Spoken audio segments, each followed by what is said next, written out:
उसको प्राप्त करने के लिए जाएं, उससे कहने जाएं कि बाबा हम तेरे हैं, तू मेरा है, और जिस दिन हम उसे प्राप्त करने जाएंगे वो मिलेगा जरूर। अभी तक पांडव शिव जी को प्राप्त करने नहीं जा रहा है, अपना पाप धोने के लिए जा रहा है।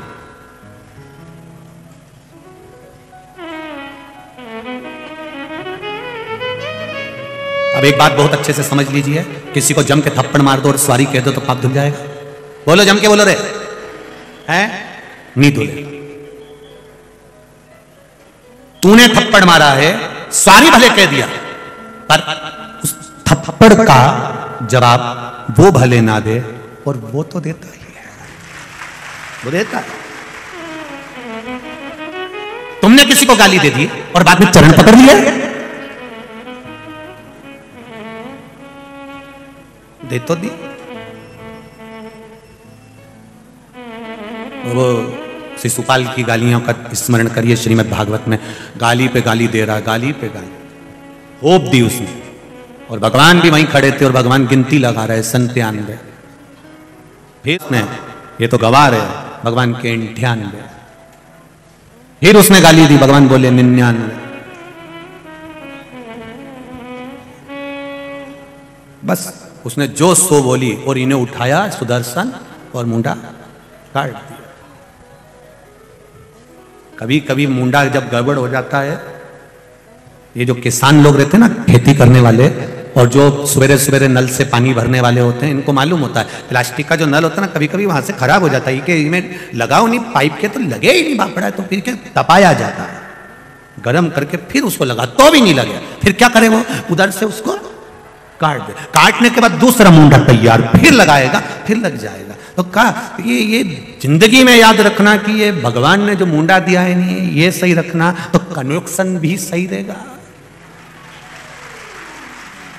और नी तो एक आध बार उसने सोच लिया ना कि ये मुंडा गड़बड़ हो गया है, इसको बदलना है, फिर वो तपा के भी देखेगा, फिर वो बहुत तपाता है, फिर मुंबई जाना पड़ता है, पुणे जाना पड़ता है, खूब सारी थेरेपी होती है, फिर बहुत सारी गरम गरम हीट लगती है, क्योंकि मुंडा पका है कि ये सही पक जा, तो भी नहीं पके तो कि काट दो दूसरा। बहुत सावधानी रखना पड़ेगी संसार में आकर। ये जितने लोग अपने जीवन को खराब कर रहे हैं ना, ये खूब लगाए, चिलम लगाओ ने, ये पी लो ने, हुक्का पी लो ने, मदिरा पी लो ने, ये पी लो, ये तुम अपनी जिंदगी खराब करने के, तुम जरा विचार करो। जिस दिन तावे आ गया ना कि मुंडा गड़बड़ हो गया, उस दिन बदल देगा 2 मिनट में, फिर यहां वाला भी नहीं झेलेगा, मुंबई भेजना पड़ेगा, ये पाइप बेकार हो गया, किसी काम का नहीं, थोड़ा सा। और जिस दिन तुम समझ गए कि नहीं साहब ये गलत है, ये व्यसन है, ये गलत चीज है, अपन नहीं पाए, अपन नहीं खाए, बेकार, क्या काम का ये, कौन पाए फिर उसको।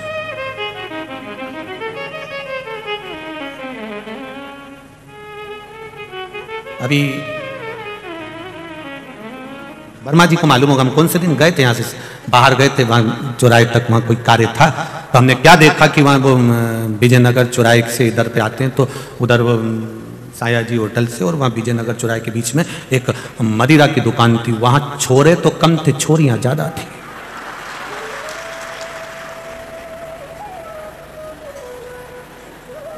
छोरियां, हमने गाड़ी वालों से कहा थोड़ा सा स्लो चलाइए, वर्मा जी खुद गाड़ी चला रहे थे, स्लो स्लो गाड़ी, हम जहां ठहरे हैं वर्मा जी क्या, वहां हमने कहा गाड़ी जरा स्लो चलाइए, आजकल का माहौल खराब हो गया गुरुजी।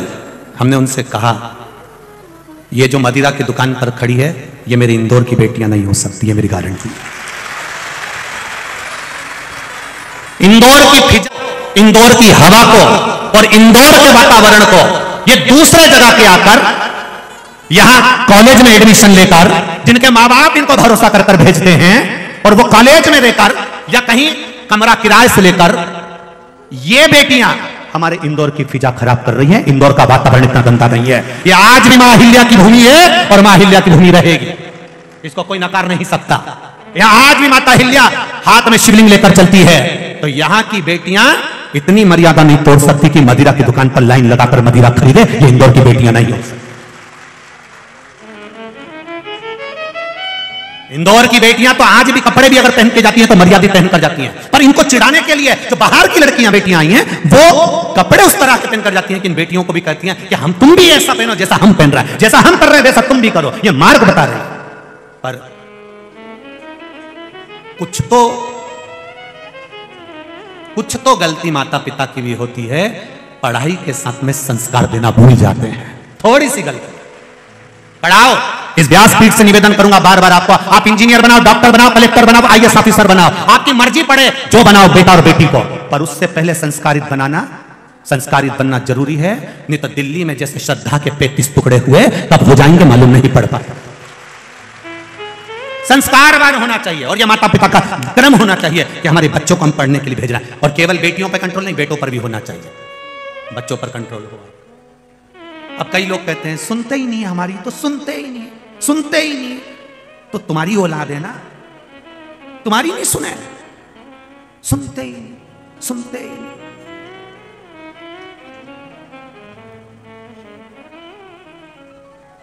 सुनते ही नहीं, सुनते ही नहीं। तुम्हारी सास भी कहती थी बेटा टीवी पे कथा आ रही है सीहोर वाले महाराज, बच्चा गर्भ में था, खूब कहा सास ने सुन ले सुन ले सुन ले, तुमने नहीं सुनी तो तुम्हारी औलाद तुम्हारी सुनेगी।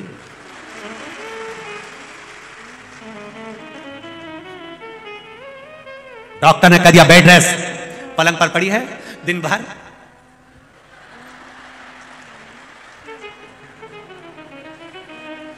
औलाद होन भी ऐसी पैदा हुई, आज की औलाद को कोई सा भी खिलौना दे दो उससे नहीं खेले, पर मोबाइल दे दो। क्यों? गर्भ का ज्ञान मिला है प्रहलाद और ध्रुव जैसा, गर्भ का ज्ञान। डॉक्टर ने कह दिया था बेड रेस्ट, उठ भी नहीं सकती है, बड़ी मोबाइल देख रहे। ऐसी औलाद, इतने से बच्चे, जितना तो माता पिता को मोबाइल चलाना नहीं आया उतनी तीसरी औलादों को तुरंत। आप देखो ये अभी ये इतने सारे कार्यकर्ता लगे तो वो ऐसी सही नहीं कर पाए, कहीं का छोटा सा बच्चा कभी बुलाई।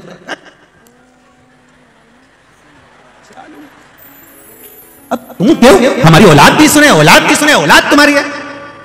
तुमने कितनी सुपुराण सुनी, तुमने कितनी सास की बात सुनी, तुमने कितना भजन करा, जब तुम कथा नहीं सुनी तो तुम्हारी औलाद। बोलो तो इंदौर वाली सुनेगी, सुनने वाली है। अरे जानदोरी फालतू की बात है तो फिर वीरी जी जियो, अरे वो इंदौर वाले और मेरे जी जाओ। एक बात तो है, थोड़ा सा संयम, थोड़ा सा कंट्रोल बहुत जरूरी है। हम भगवान के मंदिर में पाप धोने के लिए नहीं जाएं, हम भगवान के मंदिर में भगवान को रिझाने के लिए जाएं, तो भगवान मिलता जरूर है, मिलेगा। वो कहते हैं ना, भोला थारा मंदिर में नाचन, बस हम उसके मंदिर में हम उसको रिझाने के लिए पहुंचे वो मिलेगा, प्राप्त होगा निश्चित है।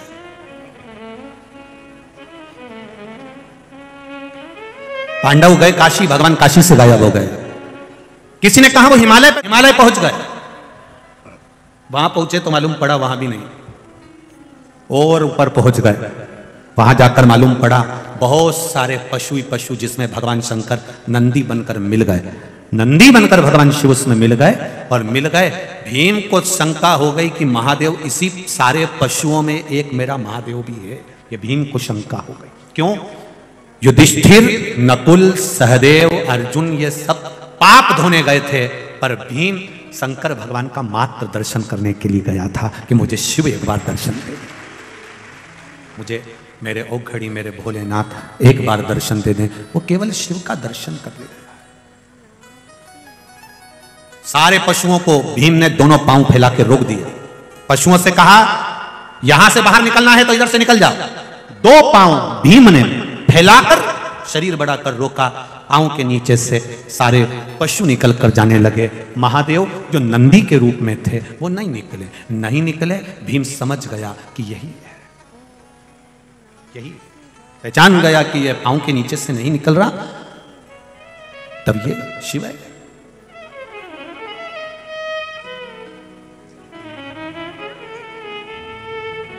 दो चीजें हमारा सनातन धर्म कहता है, उसका स्मरण आपके जीवन में रहे। जहां से शिवजी का जल बहकर निकल रहा होता है उसको कभी लांगा नहीं जाता, ये शिव पुराण भी कह रही है। कारण हमारे पूर्व में अगर हमने 16 सोमवार का व्रत करा हो, पशुपति व्रत करा हो, सोमवार का व्रत करा हो, प्रदोष का व्रत करा हो, शिवरात्रि का व्रत करा हो, चतुर्थी का व्रत करा हो, हरतालिका तीज का व्रत करा हो, या मंगलवार, बुधवार, शनिवार जो भी व्रत पुरुष या स्त्री जो भी करते हैं, एकादशी आदि, जब हम शंकर भगवान का जल लांघते हैं तो हमारे व्रत का आधा हिस्सा उसी समय समाप्त हो जाता है। जैसे शिव महापुराण की कथा कहती है, जैसे कामरूपेश्वर राजा जो शिवजी की भक्ति करता था, शंकर भगवान का भजन करता था, कामरूपेश्वर, जैसे कामरूपेश्वर राजा जो शिव की भक्ति करता था, उसका एक काम था, ज्यादा काम नहीं करा उसने, केवल एक काम करा, शंकर मंदिर में जाता, पूजन करता, अर्चना करता और एक वृक्ष रोज लगाता। प्रतिदिन का नियम था उसका, एक पेड़ लगाना, एक वृक्ष लगाना। अब वृक्ष लगाने में उसकी इतनी पुण्याई क्या हो गई कि 33 कोटि देवी देवता उससे मिलने के लिए आते थे। कारण क्या था?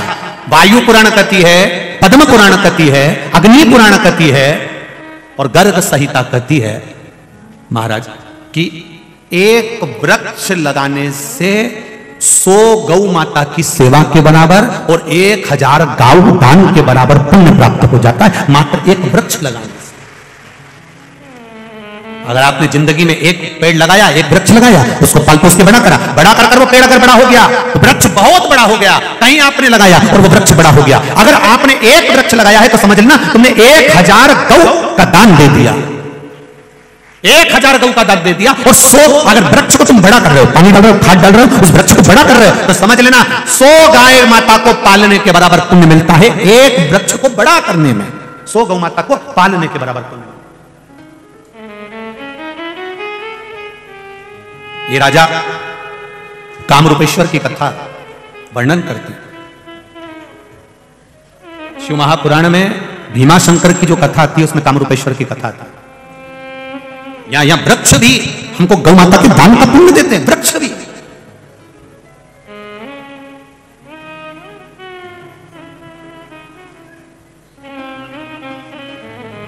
कई लोग कहते हैं गुरुजी कौन सा वृक्ष अच्छा होता है, कौन सा वृक्ष बेकार होता है, हमारे यहाँ पर बहुत सारे पेड़ लगे हैं, हम काट दें। हमने कहा सभी वृक्ष अच्छे होते हैं। कौन सा महाराज ने कहा कि बेकार होता है? पेड़, वृक्ष छाया देने वाला अगर किसी पथिक को छाया दे रहा है तो उससे बढ़िया जिंदगी में कोई सुख नहीं, कोई साधन नहीं। ठीक है,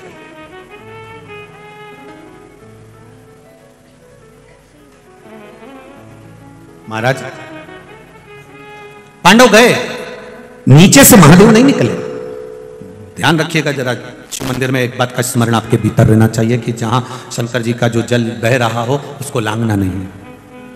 हाँ, एक काम जरूर करना, जो जल बह रहा है उस पर हाथ का स्पर्श कर कर अपनी आंखों से जरूर लगा लेना। अभी तो खैर प्रसाद शिव महापुराण की कथा यहाँ नहीं चल रही है, यहाँ तो 12 ज्योतिर्लिंग चल रही है। और जब आप 3 तारीख से 9 तारीख तक कथा सुनेंगे, उसमें पहले कथा है 3 तारीख से बड़ौदा से, वो तो 1 बजे से 4 बजे तक आएगी, बाकी की सब 2 बजे से 5 बजे तक रहेगी। उस कथा में आप सुनेंगे तो जो शिवजी पे चढ़ा हुआ जल और पंचामृत, जिस ब्राह्मण जिस पात्र में अभिषेक कराते हैं, जिस पात्र में रखते हैं, या जल जहां बहकर जाता है, उस तक का महत्व है। उसका भी वर्णन किया गया कि उस जल की कितनी महत्व है, उसका कितना प्रयोग होना चाहिए। ये धतूरा जो है ना, आप लोग शिवजी पे चढ़ा देते हो। एक तिथि, एक दिन शंकर भगवान का ऐसा भी आता है कि धतूरे को तोड़कर चढ़ाया जाता है। कभी भीतर से इसका जो गुर्दा निकाला जाता है वो शिवजी पे समर्पित करा जाता है, और उसका भी स्मरण हमारे यहां पर किया गया है। आप कभी काशी जाएं या उज्जैनी जाएं या सोमेश्वर सोमनाथ जाएं या भीमाशंकर जाएं, तो वहां पर जब आप धतूरा चढ़ाएंगे तो वहां पंडित जी आपका वो धतूरे को तोड़ देंगे, तोड़ने के बाद उसको समर्पित कर। हाँ, उसका भी वर्णन हमारे शास्त्र करते हैं, वो भी हम सुनेंगे उस कथा में 3 से 9 तारीख वाली में, दिसंबर की बड़ौदा से। महाराज पांडव ने देखा, पर भीम, पांडव गए थे पाप धोने के लिए, भीम गया था महादेव को केवल रिझाने के लिए, उनका दर्शन पाने के लिए। पांव फैलाकर खड़ा है, नीचे से सारे पशु निकल गए, शिव नहीं गए, भगवान शंकर नहीं गए, नंदी के रूप में थे लेकिन गए। इसने पहचान लिया ये महादेव है। शंकर भगवान भी जान गए ये मुझे पहचान गया है। शिव जी भागे, जैसे ही भागे एक पर्वत की कंदरा में शंकर भगवान प्रवेश करने लगे। जैसे प्रवेश करा भीम शिव जी पर कूद पड़ा और शिव जी की जो पीठ थी उस भाग को पकड़ लिया भीम।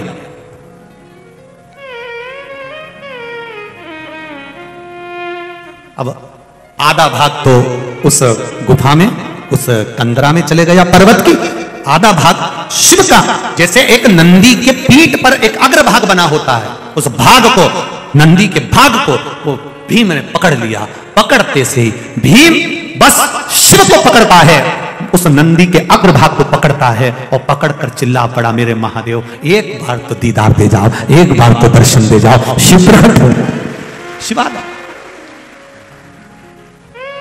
शंकर भगवान उसी अग्रभाग से, जो नंदी का अग्रभाग है, उससे प्रकट होकर कहते हैं, भीम तूने मुझे पहचान लिया पर तेरे भाई मुझे नहीं पहचान पाए, पर प्रभु आप उनको भी दर्शन दीजिए, एक बार कृपा तो कर दीजिए। जो शिव महापुराण की कथा सुनने वाले होते हैं, जब अपने पड़ोस में भी अगर कोई दिक्कत आती है तो वो एक बार तो कही देते हैं, मैंने सुना है तो रुद्राक्ष का जल दे दे, मैंने सुना है तो एक लोटा पानी चढ़ाया, मैंने सुना है एक पशुपति व्रत कर ले। ये अपने पास वालों को भी समझा देती है, अपने रिश्तेदारों को भी कह देती है, फोन पर बात करते करते देती है कि कथा आ रही है, कथा सुनो, तकलीफ है कथा का स्मरण करो, रसतत्व ग्रहण करिए, आनंद लीजिए उस कथा का। एक शिव कथा, शिव की भगवान शंकर का चरित्र कथा है। भगवान शिव केदारेश्वर के रूप में वहां पर विराजमान हुए हैं। केदारनाथ जी का जो भाग है वो भगवान शिव का ही नंदीश्वर भाग में विराजमान। आगे वर्णन आता है, एक धर्म और मूर्ति के दो बेटे हुए, एक का नाम है नर, दूसरे का नाम है नारायण। धर्म और मूर्ति के दो पुत्र हैं, नर नारायण। और जब ये नर नारायण दोनों बच्चे जन्म लेते हैं उस समय से इन्होंने भगवान शिव की अविरल भक्ति को धारण किया, शिव भक्ति में डूबे। जब भगवान शंकर की अविरल भक्ति में धर्म और मूर्ति के दोनों पुत्र नर नारायण जब शिव भक्ति में डूबते हैं, भगवान शंकर की भक्ति में डूबते हैं, तब दोनों अलग अलग शिवलिंग का निर्माण करना, पूजन करना, आराधना करना। एक बार राजा धर्म ने आकर अपनी धर्म पत्नी मूर्ति के साथ में आकर पूछ लिया। राजा धर्म ने आकर अपनी धर्म पत्नी मूर्ति के साथ में आई और आकर पूछा, बेटा ये तुम आप क्या कर रहे हो? ये मिट्टी का शिवलिंग बनाना, पार्थिव शिवलिंग का निर्माण करना और शिवलिंग का निर्माण कर कर उसका पूजन करना, ये क्या कर रहे हो? देखिए 12 ज्योतिर्लिंग में जो ये केदारनाथ जी की कथा का जो वृत्तांत वर्णन है ये बड़ा सुंदर है। और आज कथा का 6ठा दिवस है, कल कथा का 7वां दिवस रहेगा। कल कथा यहां पर विराम हो जाएगी, पर कल की जो कथा का समय है वो 2 बजे से 5 बजे तक नहीं, इंदौर में कथा सुनने का जो समय है वो सुबह 9 बजे से 12 बजे तक रहेगा। कितनी बजे है? सुबह 9 से 12 बजे तक। टीवी पर जो कथा आने का समय है वो दोपहर में 2 बजे से 5 बजे तक ही आए। निवेदन रहेगा, जो लोग कथा से वंचित रह गए हैं वो अवश्य श्रवण करें और अपने जीवन को सार्थक। शिव कथा कर भगवान शंकर का चरित्र कर नर और नारायण ने भगवान शंकर की आराधना करना प्रारंभ करा। धर्म और मूर्ति ने आकर उनसे पूछा, धर्म और मूर्ति दोनों आई, क्या कर रही हो? ये मां हमें शिव जी की आराधना करना है, हमें शंकर भगवान को प्राप्त करना है, शिव जी को प्राप्त करना है। हाँ, दोनों तप साधना में डूब गए। इतना तप बल इनका हो गया कि इन्होंने भोजन करना छोड़ दिया, केवल नासिका के एक छिद्र से श्वास लेना और दूसरे छिद्र से छोड़ना। अब इन्होंने ये भी छोड़ दिया, केवल नासिका के एक छिद्र से श्वास लेते हैं, उसी से छोड़ दिया। एक बात आप लोगों से कहना चाहेंगे, ध्यान लगाकर सुनिएगा। शिव जी को रिझाने के लिए लोग बहुत प्रयास, जितना प्रयास कर सकते हैं सब करते हैं, पर शिव महापुराण की कथा कहती है आपका जितना सरल स्वभाव हो, जितने सरल बन सकते उतने बन जाओ। शिव जी को रिझाने के लिए जितना सरल स्वभाव होगा, भोले को पाने के लिए भोला बनना पड़ेगा तो भोलेनाथ खुद ही प्रकट हो जाए। सरल बन जाए, जितने सरल बन सकते उतने बन। महाराज नर नारायण ने तप किया, शिव जी प्रकट हो गए और भगवान शंकर प्रकट होकर उसी समय पर सम्मुख में आकर खड़े होकर कहते हैं, नर नारायण मांगो तुमको क्या चाहिए।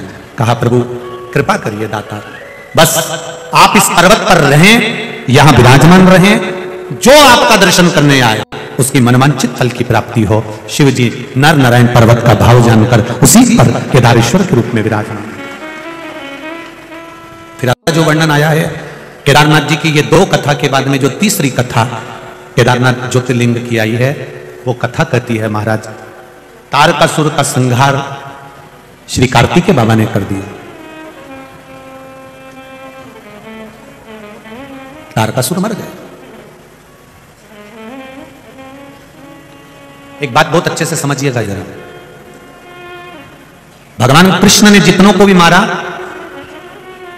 वो मरे, राम जी ने जितनों को मारा वो मरे, नारायण ने मेरे जितनों को मारा वो मरे, पर मेरे देवाधिदेव महादेव ने जितनों को भी मारा वो मरने के बाद भस्म हो गए, और भस्म होने के बाद उनकी भस्म मेरे महादेव पर चढ़ गई, मेरे शिव पर चढ़। आप पूरी शिव पुराण को उठाकर देखिएगा, सब जगह पर लिखा है तारकासुर भस्म हो गए, गजासुर भस्म हो गए, भस्मासुर भस्म हो गए। आप जितने भी शंकर भगवान आप देखेंगे जिसको शिव जी की साक्षिता मिली है वो भस्म हुआ और शिव पर ही उसकी भस्म चढ़ गई। भगवान देवादिदेव महादेव पर ही उसकी भस्म समर्पित हुई।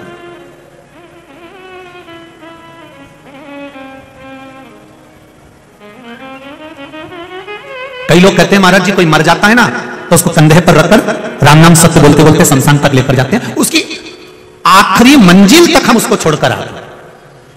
पर शिव महापुराण की कथा थोड़ा उल्टा कर रही है। शिव महापुराण की कथा कहती है आप मुर्दे को मंजिल तक नहीं छोड़ रहे हो, मुर्दा आपको मंजिल बता रहा है कि यहां आना है। वो मुर्दा आपको मंजिल बता रहा है कि मत बुरे कर्म कर वरना पछताएगा, भगवान की आंखों से तू बच नहीं पाएगा, तू बच नहीं पाएगा। अरे ओ अज्ञानी मत करना दानी, तेरे कर्म का फल भी तू ही पाएगा, जैसा किया तूने तेरे आगे आएगा। मत बुरे कर्म कर बंदे, मत बुरे कर्म कर बंदे, वरना पछताएगा, भगवान की आंखों से तू बच नहीं पाएगा, तू बच नहीं पाएगा। शिव कथा कह रही है मुर्दे को तो मंजिल तक नहीं पहुंचा रहे हो, मुर्दा तुम्हें आखिरी मंजिल दिखा रहा है कि यहां मैं आया हूं, एक दिन तुमको भी आना है। जैसे मैं बंध कर आया, सबको मालूम है कि ये मर गया, नहीं उठेगा, फिर भी कितना डर है कि अर्थी पे रख कर भी खींच के बांध रहा है, और बांधने वाले भी एक्सपर्ट हर समाज में मिल जाएंगे, ज्ञान देने के लिए खड़े रहेंगे। अच्छे से बांधो, उधर से उधर से और जम के खींचो। मुर्दा भी सोच रहा मर गया हूं, निपट चुका हूं, सब पड़ा है, इतना मत खींचो, मैं कहीं नहीं जाऊंगा। पर लोगों को लग रहा है भगवान को तो अपनी कुर्सी भरना है, अगर यह भग गया तो दूसरे को ले जाएंगे, उससे अच्छा इसी को छोड़िया, खींच कर बांधा। ले गए राम नाम, अरे बोलो तो सत्य। जिंदा रहे हो तब तक बोल लो, मरने के बाद दूसरे बोलेंगे, अपन तो सो रहेगा, कौन बोलेगा? ले जाओ। आगे वाले चिल्ला रहे हैं राम नाम सत्य है, पीछे वाले बात करते जा रहे हैं। सीताफल बहुत बड़े बड़े आ रहे हैं।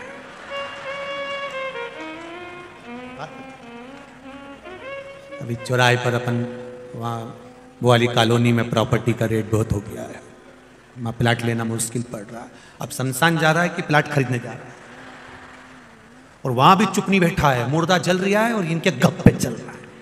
वो तो बस नहीं चले, इनका दाल बाटी सेक के खाते हैं, इनका बस नहीं चले। शिव कथा कर रही है, हम मुर्दे को मंजिल नहीं दे रहे, मुर्दा हमको मंजिल दे रहा।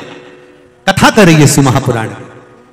तारकासुर मर गया, तारकासुर के 3 बेटे, तारकाक्ष, विदुमाली, कमलाक्ष की, तीनों ने भगवान शिव का ब्रह्मा जी से वर मांगा। हम मरे ना, ब्रह्मा जी ने कहा मरना तो पड़ेगा, तो फिर वर दे दो हमको। क्या वर दिया जाए? वर दिया, हम मरे तो तीनों एक साथ मरे, तीनों को वर दे दिया। तीनों ने उपद्रव चालू करा, तीनों ने विचार कर लिया कि एक जगह पे इकट्ठे कभी मत होना, एक जगह पे इकट्ठे मत हो कभी भी। कितनी बड़ी बात शिव महापुराण की कहती है, ये सीख देती है कि एक साथ इकट्ठे होकर घर के सभी व्यक्ति, घर के सारे पुरुष एक साथ कहीं पर भी ना जाएं, घर में कम से कम एक व्यक्ति को तो छोड़कर जाइए। कम से कम घर में एकाध व्यक्ति तो रहे, सब चले, सब और सब अलग अलग हो गए, उपद्रव मचाया।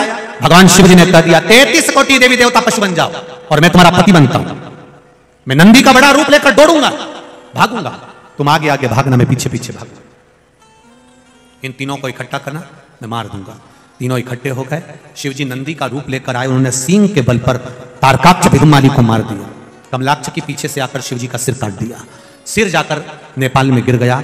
शंकर भगवान का धड़ भूमि पर गिर गया। जैसी भूमि पर गिरा, शंकर भगवान को लगा ये तीनों अगर आज नहीं मरे तो कभी नहीं मरेंगे। शिव जी ने अपना असली स्वरूप धारण करा, त्रिशूल लेकर तारकाक्ष, विदुमाली और कमलाक्ष की तीनों को समाप्त कर दिया। देवताओं ने जय घोष करी, बोल पशुपतिनाथ भगवान की।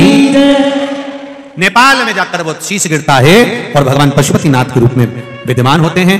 धड़ केदारेश्वर के रूप में विद्यमान होता है, विराजमान होता है। बोल केदारनाथ भगवान की। भगवान का सुंदर शिव महापुराण में पाशुपत्य अस्त्र, पाशुपत्य व्रत का वर्णन आता है और भगवान पशुपति व्रत का जो विधान कहा गया है महाराज भगवान शंकर का, ये 5 सोमवार का व्रत होता है। इस 5 सोमवार के व्रत में अगर पुरुष और स्त्री, पति और पत्नी दोनों साथ में व्रत कर रहे हैं तो थालियां अलग अलग लगेंगी, प्रसाद अलग अलग जाएगा, दिया अलग अलग जाएगा। प्रसाद बनने का जो पात्र भी होता है, कढ़ाई, उसमें अगर हलवा बना रहे हो या सामान बना रहे हो, एक साथ नहीं बनेगा, दोनों थाली का अलग अलग बनेगा। पहले एक थाली का प्रसाद बन जाएगा, फिर दूसरी थाली का प्रसाद बनेगा। एक साथ आटा सेक कर रखा भी नहीं जाता और एक साथ 2 भाग करे भी नहीं जाते। अगर तुमने सोच लिया कि पति भी व्रत कर रहे हैं, उनकी थाली का भी एक साथ सेक लो, तो नहीं, फिर वो 2 हिस्से हो गए, वहीं से 2 हिस्से हो गए। बोलो सही है कि गलत है? मैं कढ़ैया में 2 हिस्से हो गए कि पति के लिए भी सेक लेती हूँ, मेरे लिए भी सेक लेती हूँ, लेकर जाएंगे उनकी भी थाली का भी, तो वो फल नहीं प्राप्त होगा, उस व्रत की कोई मान। शिव पुराण कह रहे प्रसाद तैयार कर कर थाली में 6 दिए रखकर भगवान शंकर का सुबह के समय जब पूजन कर कर आ जाओ, शाम के समय पर प्रसाद का भाग लेकर दिए लेकर जाइए। दिए भूमि पर 6 दिए नीचे रख दीजिए। चाहे तुम दिए मट्टी के ले जाओ, चाहे तुम आटे के ले जाओ, जो तुम्हारा मन करे वैसे दीप भगवान शिव के मंदिर में लेकर जाइए। 6 दिए मंदिर में रखकर प्रसाद के 3 हिस्से कर दीजिए। 3 हिस्से प्रसाद के वहीं भूमि पर रखकर कागज, दोना, जो भी पात्र लेकर जाते हो उसमें रखकर रखिए। भगवान का पूजन अर्चना करिए। 2 भाग मंदिर में छोड़ दीजिए। 5 दिए, जो 6 दिए रखे हैं उसमें से 5 दिए प्रज्वलित करिए। 5 दियों को जलाइए। 6ठा दिया जलाना नहीं है, पर जमीन पर जरूर रखना है। उसको जलाना नहीं है, उसको जमीन पर जरूर रखना है। ऐसा नहीं कि थाली में रख के वापिस लिया वहां से, जमीन पर रखो, उसको जलाना नहीं है। 5 दिए प्रज्वलित कर कर पूजन कर कर देवादिदेव महादेव से प्रार्थना कर कर, बाबा आज मैंने पशुपति व्रत लिया है, आप कृपा करना, ये मेरा पहला व्रत है बाबा, उसको स्वीकार करना। बाबा से विनती करना। विनती कर कर बाबा से 1 दिया और प्रसाद का 1 हिस्सा उठाकर वापिस रख लो। जिस दिए को जलाया नहीं है वो दिया थाली में लेकर प्रसाद का हिस्सा लेकर वापिस घर की ओर चल दो। घर में प्रवेश करते समय देहली के अंदर नहीं, देहली के बाहर, दरवाजे से बाहर सीधे हाथ की ओर बैठकर आराम से वो 6ठे नंबर का दिया प्रज्वलित कर दीजिए, जला दीजिए। घर का अपना मुख घर की ओर होना चाहिए। जहां बैठोगे सीधे हाथ पर अपना द्वार की ओर मुख कर सीधे हाथ पर दिया लगा दीजिए, जला दीजिए। बाबा से विनती करते हुए घर में प्रवेश कर लो। जो एक हिस्सा प्रसाद का लेकर आए हो, जब भोजन ग्रहण करो उससे पहले वो प्रसाद का हिस्सा पा लीजिए। उस प्रसाद में से किसी को भी प्रसाद नहीं देना है, उसको स्वयं को पाना। ऐसे 5 व्रत पूर्ण करिए। 5 व्रत के बीच में अगर चतुर्थी आ जाए, तीज आ जाए, एकादशी आ जाए और आप अगर व्रत करते हो तो पहले अपना व्रत कर लो। ये पशुपति व्रत उस दिन छोड़ दो, अगले में कर लेना। और 5वां व्रत जब रहे तब बाबा की जैसी रोज पूजन करते हो वैसी ही कर 5वें व्रत के दिन एक श्रीफल भेंट जो तुमसे बन जाए बाबा के मंदिर में, और 108 या तो चावल का दाना या बेलपत्र या फूल की पंखड़ी या 108 जो भी सामग्री आपको बाबा को देना है वो चढ़ाते हुए वैसा कि वैसे नियम धारण करते हुए फिर प्रसाद का एक हिस्सा लेकर एक दीप लेकर दरवाजे पर लगाकर बड़े आनंद से प्रवेश करो। मेरा पशुपतिनाथ बाबा आपके मन की मनोरथ पूर्ण करे, ये भाव जागृत रहेगा। शिव जी से निवेदन करते हुए भगवान केदारेश्वर की ये 3 कथा हमारे यहाँ शिव महापुराण में वर्णन आती है। अगला वर्णन आता है महाराज सुंदर आनंद के साथ में भगवान शंकर का भावपूर्ण आनंद के साथ में भीमा शंकर का वर्णन किया गया। भगवान भीमा शंकर के रूप में भगवान शिव विराजित हुए, उसका वर्णन आता है। कुंभकर्ण की 3 धर्म पत्नियां थी। कुंभकर्ण की 3 पत्नियां, पहली है वज्रज्वाला, दूसरी नंबर पर है करकटी और तीसरी नंबर पर है तड़ितमाला। ये कुंभकर्ण की 3 पत्नियां। अब कुंभकर्ण की 3 धर्म पत्नियां, पहले नंबर पर वज्रज्वाला, दूसरे नंबर पर करकटी और तीसरे नंबर पर है तड़ितमाला। एक बात और अच्छे से समझिएगा थोड़ा सा, ये कुंभकर्ण की जो 3 धर्म पत्नियां हैं इसमें वज्रज्वाला ये कुंभकर्ण की ऐसी पत्नी है जब युद्ध के मैदान में अगर किसी को चोट लगती थी, रावण जब युद्ध लड़ता था और चोट शरीर में लग जाती थी तो वज्रज्वाला केवल अपने मंत्र से हाथ का स्पर्श कर कर उसको ठीक कर देती थी। इतनी विद्या थी वज्रज्वाला के पास। पर समय आया, करकटी के गर्भ से एक बालक ने जन्म लिया जिसका नाम भीम था, जिसका नाम भीम है। पति मर चुका है, कुंभकर्ण मर गया, गर्भ में बच्चा था। अब विधवा होने के बाद, विधव्य होने के बाद में बच्चे को जन्म दिया। करकटी पति गया, करकटी के गर्भ से बच्चे ने जन्म लिया जिसका नाम भीम हुआ। और बच्चे ने जन्म लिया जिसका नाम भीम हुआ। भीम को मां ने अपने पास से दूर कर दिया क्योंकि अगर इसको नजदीक रखूंगी तो उसमें श्रेष्ठता नहीं बनेगी, दूर कर दिया। बच्चा जब दूर गया उसने एक बार पता करा, ज्ञात हुआ, उसके स्मरण में आया कि मेरी माता ने मुझे दूर कर दिया। भीम एक दिन अपनी माता के पास जाते हैं और भीम ने माता से जाकर निवेदन किया, माता से जाकर प्रार्थना करिए, मां मेरे पिता का वध किसने किया? मेरे पिता को मारने वाला है कौन? किसने मेरे पिता का वध कर दिया? तब करकटी के मुख से निकल गया, तुम्हारे पिता को मारने वाला कोई दूसरा नहीं है, तुम्हारे पिता को मारने वाला अगर कोई है तो वो स्वयं देवता है। क्रोध आ गया भीम को और भीम क्रोध में आकर उसी पल उसी घड़ी ब्रह्मा जी से तप साधना से वर प्राप्त करने चला। और जब तप साधना करने के लिए गया भीम और वर प्राप्त करने के लिए भीम गया तो उस तप साधना का बल, उस तप साधना का प्रभाव इतना रहा कि स्वयं देवादिदेव महादेव की आराधना कामरूपेश्वर राजा कर रहे थे और इसने जाकर तलवार उठाकर शिवलिंग को काटना चाहा। जैसे ही शिवलिंग को काटना चाहा उसी समय पर, उसी पल भगवान देवादिदेव महादेव प्रकट हो जाते हैं और शिव जी ने भीम को भस्म करा। यहां शिव भीमा शंकर के रूप में विराजमान हुए। भगवान भीमा शंकर भगवान का स्मरण करते हैं। बोल भीमा शंकर भगवान की जय।